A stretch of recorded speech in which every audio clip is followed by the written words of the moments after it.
Kwanza ni kuwasalamia Wakristo wote. Bwana asifiwe. Hebu tusalamiane kwa ishara ya mkono. Mheshimiwa Gavana wa Bungoma, Mheshimiwa Ken Lusaka, Mheshimiwa Aaron Cheriot, Mheshimiwa Bokose, Senator wetu, Deputy Governor wa sehemu hii na wa Bungoma, viongozi waheshimiwa MCS, nimechukua jukumu hii kubadilisha program kwa sababu tuliitwa tufanye kazi ya kuchangia makanisa. Sisi hapa hatujazoea sana kupiga makelele, kutusi watu wengine, kuwa na heshima ambayo isiyoeleweka. Heshima yetu ni kumtukuza Mungu na kumheshimu Mungu vile mhubiri amefanya siku ya leo. So ile nataka tu kuwatia moyo ni kwamba kiongozi MCA ni mtu ambaye anapenda watu wake. Na mimi watu wa Kinyoro nataka kuwaeleza, mtu anajulikana nyumbani vile alivyo. Na wapongeza, mmetokeza kwa wingi mkiwa na nia ya kufanya makanisa yenu iweze kufaulu. Sisi ambaye tumetoka mbali tunaamini hapa ni nyumbani, na lazima tusaidie watu wetu waweze kwenda makanisa ambaye yako na ustaarabu, iko na maisha mzuri. Maana sisi wote tunatoka mashinani tukienda miji mikuu, na wakati mwingine unajiuliza kwenu iko aje. Napata watu wengine makanisa hata milango hawana. Napata wengine wanaketi hata kukaa chini na kuwa ngumu. Biblia inakuwa ngumu kusikiza kwa sababu ukikaa kuchoka inamaanisha kusikia neno la Mungu iko katika hatarini. Ndio maana tumekusanyika kama viongozi ili tuje tusimame na nyinyi muweze faulu. Hiyo ndio lengo letu kubwa sana. Wajua nyinyi mmezoea viongozi wanakuja, mnaongoja leo watasema maneno. Hiyo sisi hatufanyi. Na mimi nasema shetani afanye namna gani? Yes, inatakiwa ukiwa kiongozi uwe na mfano. Watu waseme vile ule mhubiri wa leo amehubiri. Na mimi ningetaka tumshangilie. Amehubiri neno ya kukutanisha watu. Amehubiri neno ambaye inaweka sisi majukumu. Na mimi nauliza Wakristo, inawezekanaje walevi wanakunywa pombe kikombe moja, alafu Wakristo wanasengenyana kutoka asubuhi mpaka jioni? Nani atahubiria mtu mwingine? Hamwezi kuwa mnadanganya ati mimi ni MSTA, mimi ni Mkatoliki, mimi sijui nini. Hawa walevi kwanza wanaambiana iko leo. Siko. Na unapata mwingine anakoa, mwingine akoi, lakini wanakunywa pombe na wao wagonjwa. Sasa tunauliza, hii shetani ameketi katikati yetu, kati ya Wakristo, vile mhubiri Katoliki amesema aweze kuondoka. Wakati tumekaa na Lusaka ameshangaza sana. Amesema sasa hawa Katoliki tumekuja ibada ya pamoja, lakini saa ile ya kukula mkati sasa amesema wengine wote msijaribu kukuja kwa meza. Na mimi nikauliza Lusaka, hii sio mkati ya nyumbani ya Bluebird. So mnaona hii maneno ni mzuri.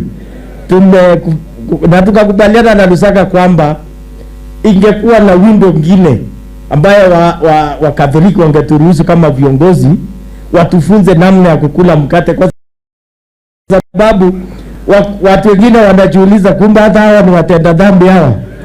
Kwa sababu hatuchagua kukula mkate, sio ni itakuwa mzuri tukipata nafasi ya kujua kukula mkate na kuwa na tabia mzuri. Kwa sababu tumeonekana na Lusaka sasa sisi hao watu wanasema sisi ni watenda dhambi.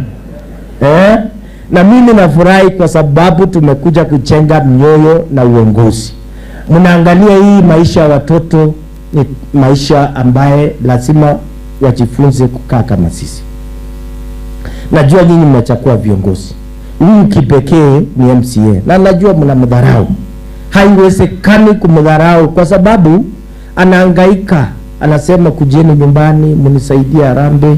Ndio sisi tumekuja mpaka Kinyoro. Tumekuja ili nyinyi mfaulu. Ingekuwa vizuri kwa heshima tumpigie makofi huyu MCA. Hiyo ndio heshima mzuri. Na ndio kesho akituita tuwe na lugha ya kukimbia kujenga nyumbani.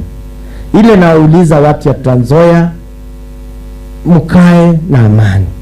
Mkae na amani. Msiingie na hii mteko. Najua hata saa hii tukiongea kuna watu wametumwa na wengine.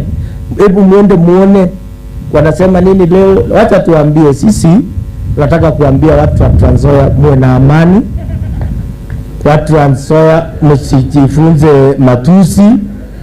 Watu wa Trans Nzoia msiseme tawe ovyo ovyo. Muwe watu ya kuleta maendeleo, sio? Unataka maendeleo ama mnataka tawe? Mnataka maendeleo? Sasa mimi nauliza, Wetangula anataka ni mkubwa huko Senate. Gavana wenu ni gavana ya hapa. Hao watu kuna uchaguzi iko hapa katikati.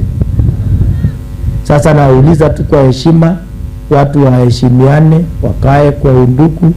Siku ya kupiga kura, nyinyi ndio mtaamua nani alifanya kazi, nani alikuwa na matusi mingi. Si nyinyi mnajua? So amani ni kitu ya maana. Na ile mtu yote, na mimi nashangaa mkiwa Kristo. Mnawezaje kuwa nyinyi ndio mnashangilia matusi? That's another challenge to Christian. Ati unakaa kwa kipanda mzuri kama hii, unaongojea tu ile hapo na matusi mzuri unapigia makofi. Yule amekuja kujenga kanisa kama Alan Chesa, kama Bokose au professionals wenu wamekuja, mimi nataka twende mbele. Hiyo ndio mawaidha, hiyo ndio Badri ameomba, hiyo ndio Wakristo wameomba. Muangalieni mbele kama Salvation Army. Salvation Army hata duru ikipikwa nyuma wanaendanga mbele.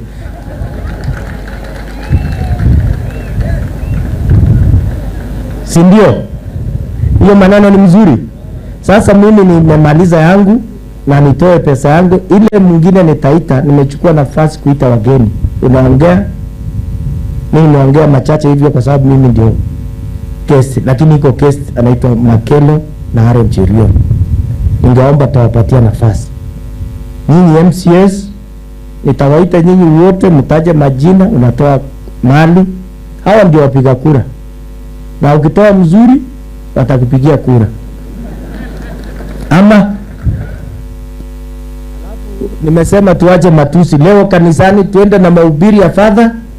Tukifika nyumbani tuseme tulikuwa kanisani. Hauwezi kuja kanisa alafu uchanganye. Ama mnataka tuchanganye? Mimi najua kuna watu wengi wako hapa nyuma, wako huko, wako na bahasha. Wanataka mjumbe asaidie. Leo hiyo tuache. Tufanye ya kanisa. So mimi nimekuja kuunga hii kanisa na shilingi 1,500.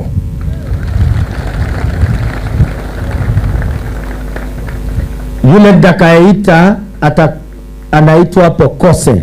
Tumpigie makofi.